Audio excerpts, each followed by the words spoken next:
I stopped drinking alcohol in November 2011. And at first, I was pretty cool, right? I was fine with it. I was going through my mind, looking at all the memories of where I sabotaged relationships with friends and said really bad things to. Wow.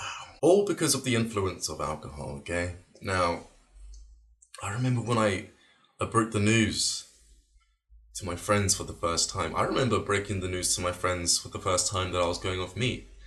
That didn't end well. So I was invited to a party with some friends and we're there. The majority of them know that I don't drink alcohol, but it tends to slip their mind the more drunk they get. I find myself having a conversation with a friend of mine who I thought he was a friend of mine. I'm sat there with my glass of water with a little piece of lemon. The only thing that was missing was an umbrella. When I was there drinking this, I was fine, right?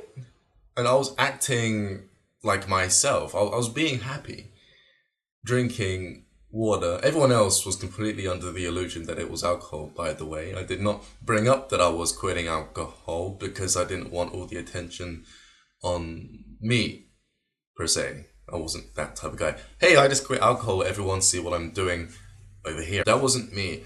I wanted to stop alcohol for personal reasons. I didn't want to sabotage my life. And a lot of you may be thinking, alcohol's not sabotaging my life. If you've ever had a moment where you said something regrettably to somebody, your lover, friend, or family because of the influence of alcohol, it's impacting your life in a negative way.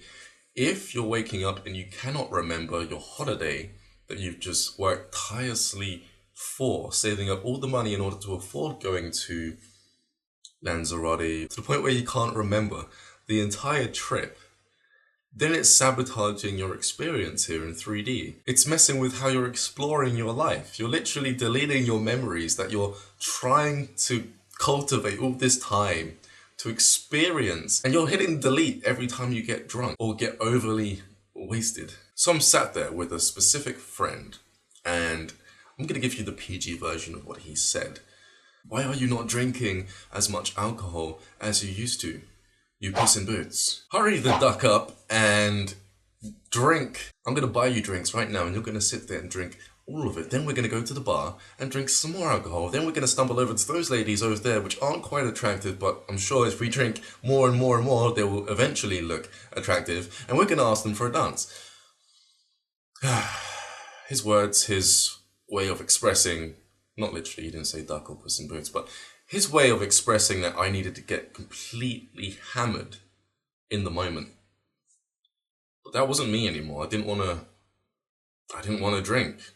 My beliefs as to why I was drinking in the first place wasn't there anymore.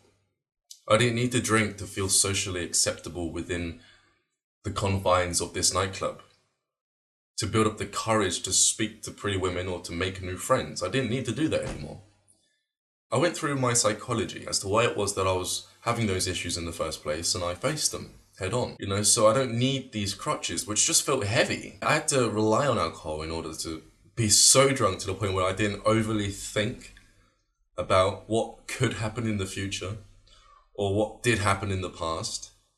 I had to rely on this stimulant to put me in the now, to the point where I'm so drunk that I'm only focusing on what's happening right now, my mental state, how dizzy I'm feeling and how chatty I am, to the point where I'm forgetting about all of the nonsense in the past and all of the false perceptions and fantasies or nightmares that I'm thinking about what could happen within my future. I got to a point in my life where I realized something. I didn't want to sit here and have so much control over my actions, to the point where I couldn't be myself without relying or depending on something externally from me. And so I cut it out of my life. Many of my friends didn't see this as a good thing, because as many people say, misery loves company. And I can see within their eyes, they got annoyed at the fact that I was being myself, and it reminded them of how they had to rely on alcohol. And I lost a lot of friends as soon as I quit alcohol and meat because of dietary purposes. I wanted to be healthy. I realized that my muscular physique did not mean that I was healthy internally. All these people on YouTube having heart attacks really early, on the news, bodybuilders having strokes and all kinds of illnesses and problems within their physiology, within their body, their internal environment, because of the stress and the abuse that they're putting onto their physical body, their instrument, okay? I wanted to eat healthier. And again, I lost a lot of mates because of that. Not only that, but it made it incredibly hard to go to social events with them and eat out with them, where these places where we used to eat just don't serve vegan food or healthy food. And then you have to sit there and give them a whole lecture as to why it is that you're eating healthy, on the slim chance that they may actually see that what you're talking about is making sense. And if they want to accept the fact that you're like this, rather than just saying, oh, I can never see myself turning vegan, acting as if I'm projecting a dietary plan onto them, which I'm not. They're asking me, hey, what do I eat? I'm telling them. And then they're responding in such a way as if I told them to stop eating meat or to stop drinking alcohol, right? This is just them projecting their blockages, their problems. They're coming up with excuses as to why they should still keep doing the same things that they're doing, even noticing they're seeing someone in front of them living the life, which is fine. And you'll always lose a certain amount of friends when you choose to take the time to get involved in such self-development practices, when these voices inside your head which are telling you to stop doing certain things become so loud you have to face them. Everyone's going to get here at some point, okay? But not all of your friends are going to agree with the negative ones. I was at a wedding, my brother's wedding, okay? This is his flat. I'm staying at for 2 weeks to make content. But I was at his wedding, and everyone started asking me why it is I stopped drinking alcohol. Now, these were family members who had to accept what I was doing, because we're family. So there wasn't that shield straight away. And by that time, I'd gotten pretty good at telling everyone why it is that I stopped doing certain things within my life. One of them who knew me as being notorious for drinking ridiculous amounts of alcohol because my body just got used to it so many times in a row, that I then had to spend so much money, which was draining my bank account, which made no sense to me. Why am I spending so much money on a problem when I could just fix it mentally myself? He said to me, hey Ryan, I notice you're not drinking alcohol anymore. So the rumor's true. Yeah, it's true. And then I told all of them, okay, how I can just be myself without drinking alcohol and I can speak to these people and whatnot. Okay, now I set the stage. Now I told them what I can do when I'm sober. Now they just need to see it. So I started talking to everyone, not because I wanted to prove a point, but because it was me, right? This is just what I do.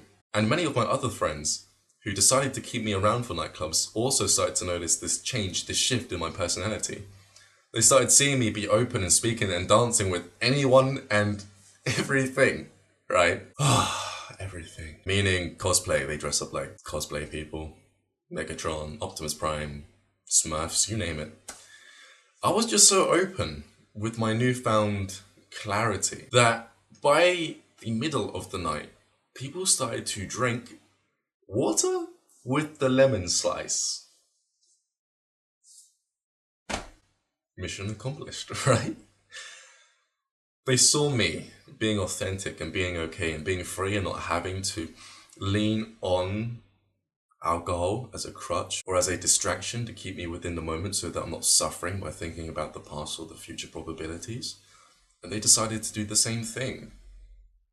And by seeing me as an example, they threw all of their caution to the wind. And they were just themselves. And it was one of the best nights of my life. But the other guy, the guy who really didn't agree, Puss in Boots story, I honestly thought he was going to hit me. He was angry. Oh well. I'm Ryan Jesse. Speak to you guys pretty soon.